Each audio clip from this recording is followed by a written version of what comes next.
Hi guys, it's Gary, your G from GM, and this is my very final report on board the ship today. I have been, as I've told you in the previous videos, I've been a guest here of MSC, and I have been blown away by how well we've been treated, how spoiled we've been, and by these two people here with me who have been my incredible hosts. Okay, I've got Bronwyn and we've got Shannon, and they have just gone out of the way, as has everybody on board the ship, who've just made us feel like royalty. So I just thought it'd be interesting to share this little time with them, just a few minutes, just to share, find out some more information from these guys who are the specialists on things that are unique about MSC and what we can expect in the future. So if you can bear with me, I'm just going to ask four little questions of these guys and just draw on their knowledge, so that hopefully this helps you with your planning for when you do an MSC cruise, because I know I'm going to be back as soon as I possibly can be. So I'm going to start here with Bronwyn, who's been, as I say, one of our the main hosts. And my question for Bronwyn is, MSC, I don't think a lot of people will realise, but MSC is such a big company, with 19 ships currently in the fleet and 5 more ships coming online very shortly. And we're talking big ships here, we're not talking small little dinky boats, we're talking big ships. So with such a large fleet, and some of the ships obviously being a little bit older, how do you effectively choose the right ship for your clients, and guide people on what is the right ship going to be for them? Do you go just by itinerary, or you go by ship? Oh, and just before we continue, our beautiful butler here up in the MSC Club, who you would have seen in one of my other videos. Thank you. It's just delivering a little bit of champagne, just to relax things a little bit as we go. So thank you. And some snacks. And she's beautiful. She's looked after us from the minute we've got on board the ship and spoiled us. Thank you. Thank you. Enjoy the drink. Thank you, Oh, that's Buju. lovely. Please. Thank you. Thank you. This is to Putu, who's been is looking after us. And like I say, made us feel like royalty, so thank you. Thank you. Cheers. Cheers. And wonderful 7 days that we've been enjoying. Sensational 7 days. Hello, sir. Yes, it's my colleague, it's Miko. Hi, Miko. It's How are you? coming. Thank you. Nice to meet you, sir. All these wonderful snacks. All We'll these have to snacks, show you these. Yeah, we'll show you these in a minute, but if I move my camera at the moment, if you knew how long it took me to set this up, this could be a major drama, so we're not going to move anything. So yes, going back to Bronwyn's questions. Yeah. We've got a massive fleet. How do you know? How do you cross them? Well, I think what's really great is the fact that we do have such a big fleet, and it's not just about the fact that we've got 19 ships currently. These ships range from everything from 2,500 guest ships, being 3,500, 2,500 passengers of 65,000 tonnes, all the way through to our larger ships, and with MSC World Europa coming. Each of those ships then have got a very different atmosphere on board. So when you're looking at, it's not just your itinerary that you're choosing the ship to suit what the guest is looking for. So it's very much about what type of holiday people are wanting, what type of experience they want to have, what facilities they're looking for on board. And that's very much a case then to base, I think, their holiday from. And then they can look at the itineraries, and one of the great things with MSC is often we have multiple ships of different sizes or different classes in a same area, so people can absolutely choose and find that perfect experience that suits them. Cool. You know, some of the older ships, for those of you who haven't seen them, some fantastic YouTube videos. I think your older ships, where they're going to dry dock, they cut them in half. Yeah. And So they they're the stretch them. Lyrica fleet. The Lyrica Yeah. fleet, and even though they're an older ship, they've been revitalised and extended. So fantastic YouTube videos you can see. That's right, and we have the youngest fleet in the marketplace because of that, because of those older ships being revamped between 2013 and 2015. So very modern fleet. I think another thing people don't actually realise is, and something I learned this week, is that the MSC is the 3rd largest cruise brand in the world, which is amazing. I think probably because we don't have the representation back down in Australia, which hopefully will be fixed one day soon. Yes. But, Fingers crossed. yes, fingers crossed. But yeah, so okay. So moving on to Shannon. One of the things that's actually blown my mind on board is how, apart from the fact this ship is stunning, is how environmentally friendly everything seems to be, even down to in the guest rooms, the rubbish bins. And this sounds like a weird thing to bring up, but the rubbish bins actually are recycling bins. So in your cabin you've got a bin that's divided in 3 for paper, plastics and General waste. General waste, which I thought was amazing. I've never seen that on any other ship before, and I was fascinated by that.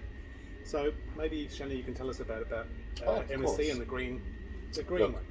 MSC is very committed to the environment, and we want to make sure that at the same time as making sure our guests get the best experience, we also are very strongly committed to conservation, and this is clearly seen in 4 pillars that the sustainability projects are based on.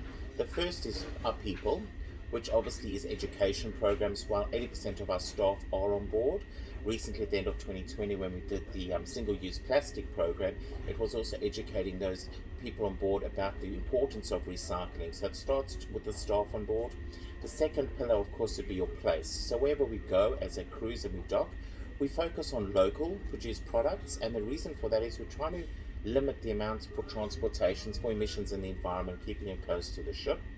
Even the water on board, 80% of all the water used on the ship is actually maintained within the ship itself. So when we do stop, we're not stressing and putting extra stress on the land where we travel to. Then procurement is very important, and I'm sure you'd have seen our beautiful World Europa will be our largest in the fleet, and she's actually going to be using the LNG gases, which immediately reduces the carbon footprint by up to 20% on all the emissions. So it's a beautiful in terms of sustainability focus, and all of our new future builds will be focused on that LNG fuel. And then of course lastly the planet, and my best example of this has got to be in the Caribbean. When you come and visit us down in the Caribbean, go to Ocean Key Marine Resort. The story behind this is phenomenal. This was an industrial wasteland, literally a piece of land in the middle of the Bahamas that people just dropped their leftovers. And we took it upon ourselves to go over there and first of all clear all the waste off the land, get marine biologists on to start a new marine life. And we had our celebration last year with the hatchlings of our first turtles on the island. And what's so wonderful about this is that turtles not only lay eggs where they plan on going back to. So we've had the whole full circle of life. And when you go to Ocean Key Marine Reserve, you won't see big aqua parks, big hotels and casinos. We have all of that on board. Trust me, we've got plenty, you'll love it. But when you go to Ocean Key, you actually feel one with the nature. And the idea behind it is the sustainability of the fauna and flora. So it's wonderful, and it's definitely a big stronghold for us. Yeah, it's one of those things I didn't know about MSC before I came on board, so I thought that was really important to share with everybody. One of the other things I wasn't sure of when I came on was what was going to make MSC stand out for me as a standalone product amongst so much competition in the marketplace. Because yes, the ships are big and they're beautiful and everything, but the thing that's really stood out for me is the crew. The crew, yes, I'm here on a famille, but the crew have treated me incredibly wherever I've been, and it's been the same for our group. Whether we're eating in the main restaurant or in a specialty restaurant, whether we're experienced in the yacht club, the crew have just blown my mind everywhere we've been. Like I go to the champagne bar every night, which I probably shouldn't admit to.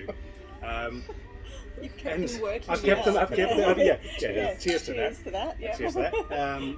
And it's so beautiful. I go down the champagne every night, and the two waiters, Al and Al, they greet me, Mr. Gary, what have you been doing today? And can I get you your usual, which is a bit embarrassing on a 7-night cruise. So yes. So to me, the crew have really stood out. I understand MSC is a family-run business, which is amazing to know as well. So what do you think, as being an employee of the company, what sets MSC apart? Well, definitely what you just said. MSC is actually the world's largest family-owned business, cruise line-wise. So it's our Italian family that comes. So as a family business, that ethos goes across all of our staff. So we actually don't term our guests, well, we say guests on board, we never use the word passenger. And all of our staff and crew on board have the ethos to treat you as if you're a family member. So they will go out of their way, not just to know what your name is, but what is the drink you like.